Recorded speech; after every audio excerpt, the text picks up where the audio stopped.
ko siya at nakilala. Alam kong siya na talagang gusto kong mapangasawa.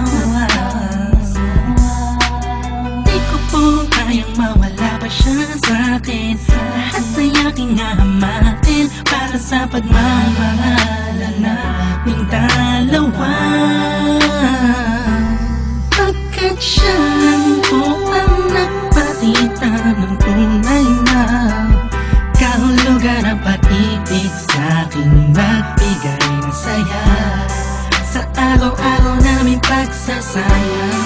Napatunayan ko pong totoo man lahat ng ito.